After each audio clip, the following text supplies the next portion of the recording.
Welcome back to the channel. In this video, we're setting up a super simple saltwater reef tank.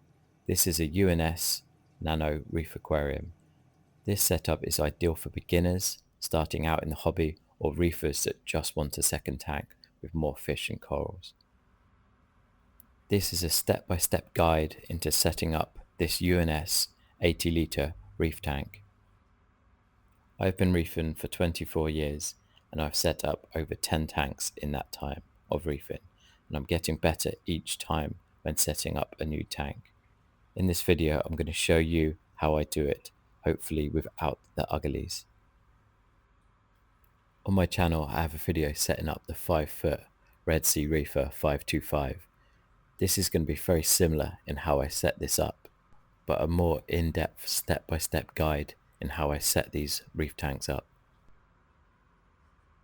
This is the tank. This is the UNS 90 centimeter long by 30 centimeter high and 30 centimeter wide. This is the equipment that I'm going to be setting it up with.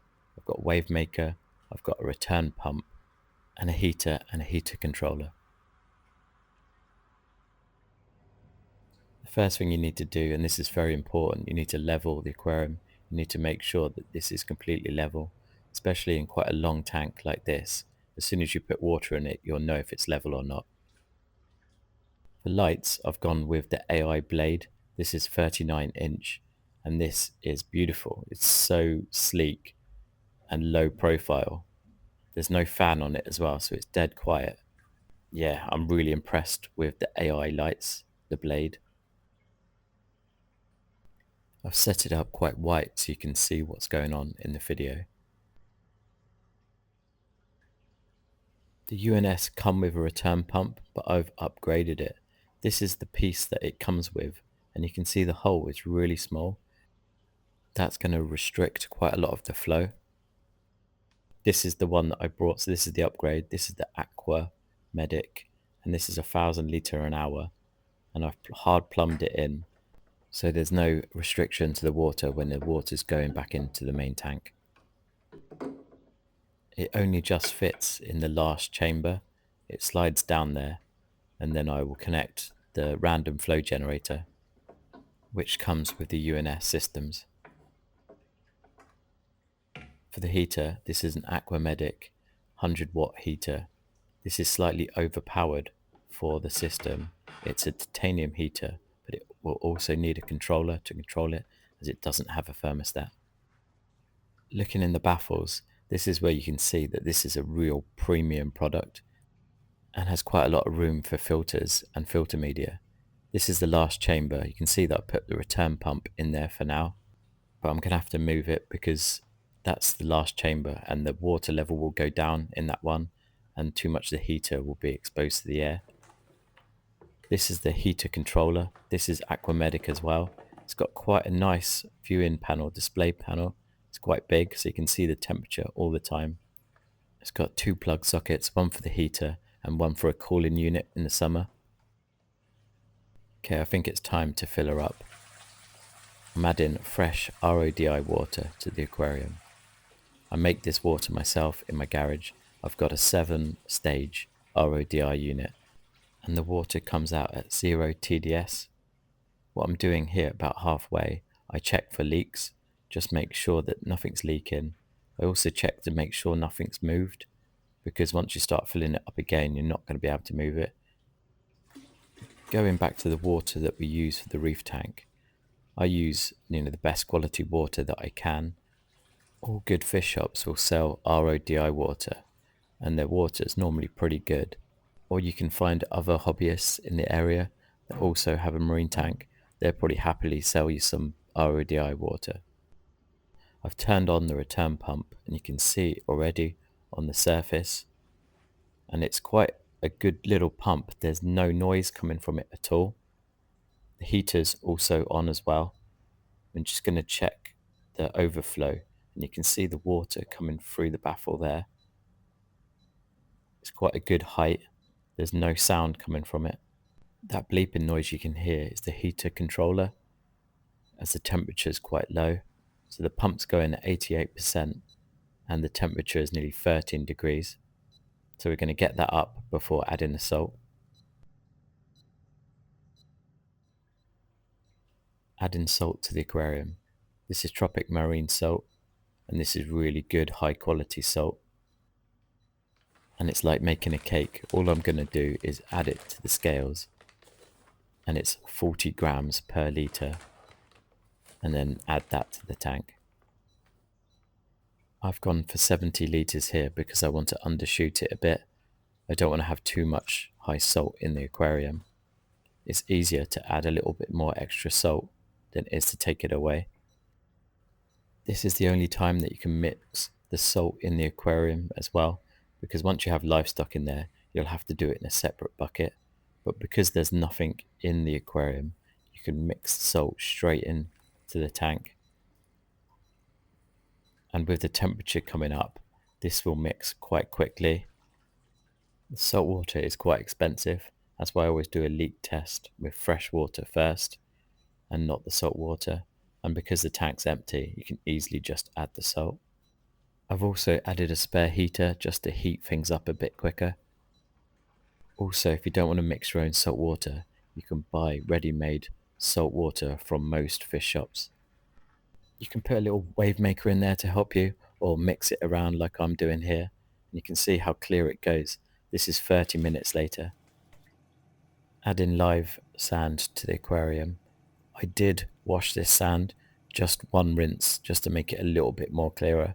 You're not going to lose too much of the bacteria, but the stuff that comes out of the bag is absolutely horrible. It'd be full of silicates and stuff that you don't want in the aquarium, as well as the good stuff, but I don't mind losing a little bit of bacteria.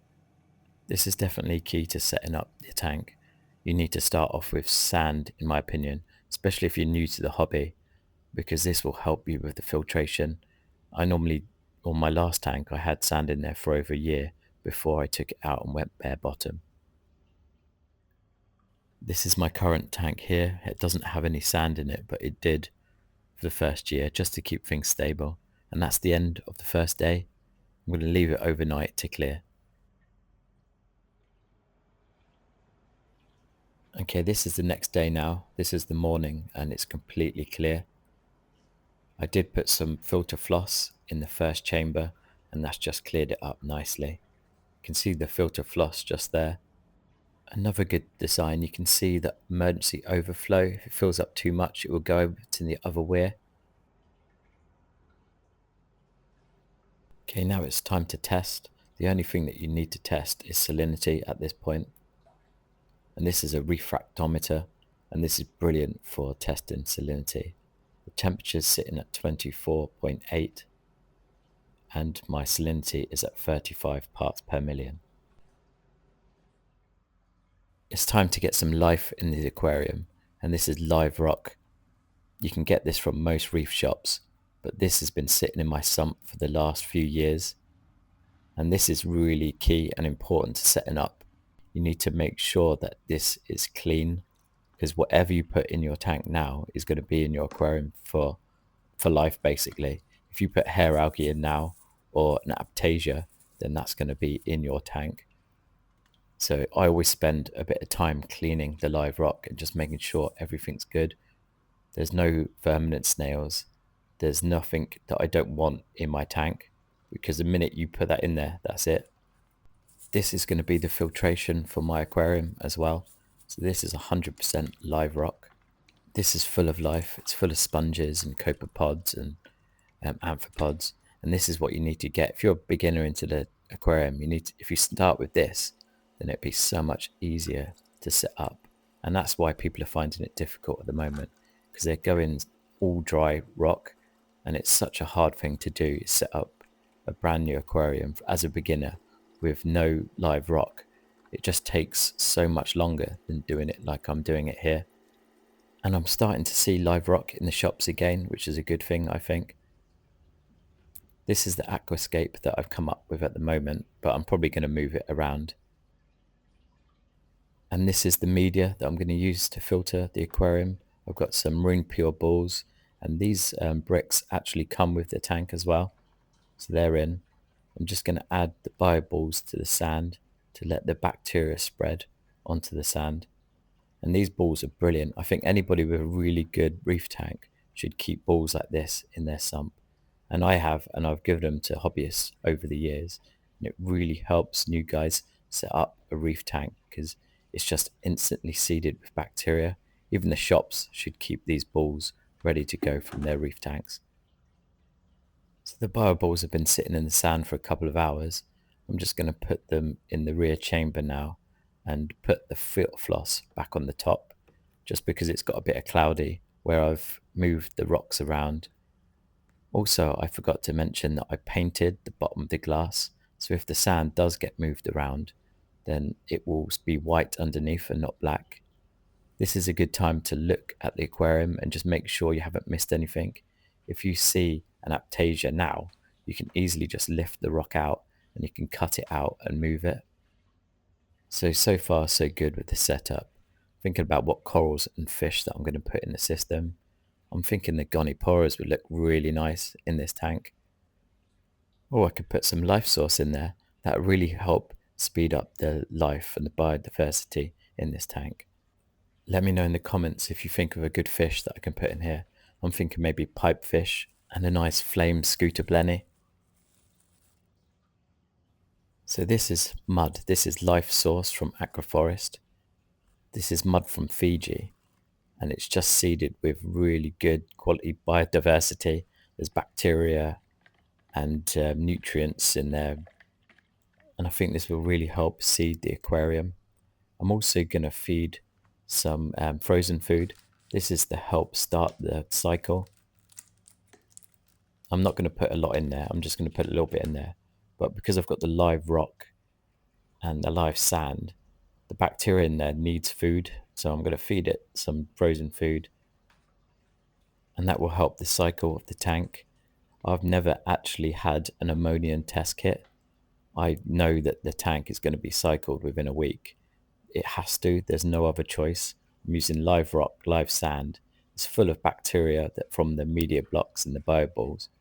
You know, the tank hasn't got a choice. It has to cycle.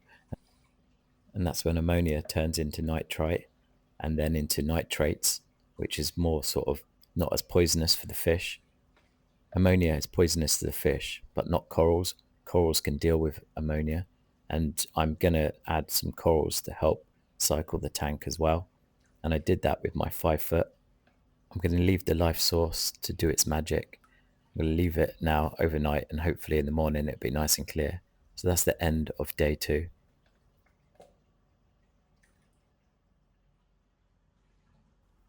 Okay, this is day 3 and the tank's looking pretty good.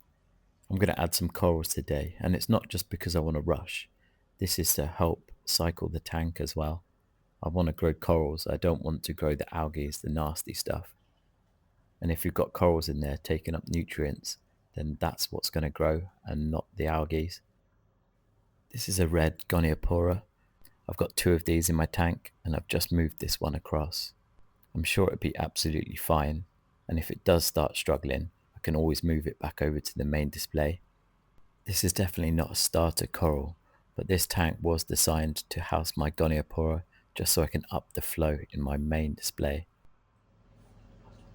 I'm just going to keep an eye on the coral over the next couple of days. I just need to make sure the salinity stays correct at 35 parts per million. I just want to say quickly that goniporas are not easy to keep, and if you're a beginner, don't go out and buy a gonipora. Start with something like a soft coral subzoas. The next thing I need to do is think about dosing. Am I going to do it by hand, or am I going to get a doser on there and just dose the 2-part like I do into the main system? And that's how I set up a saltwater aquarium. I'm going to do a weekly video on this tank for a while, so if you want to see if everything survived, then check out my channel. Please subscribe and like, as it does go a long way to helping out the channel. And that's it for this one. Thank you very much for watching, and I'll see you on the next one.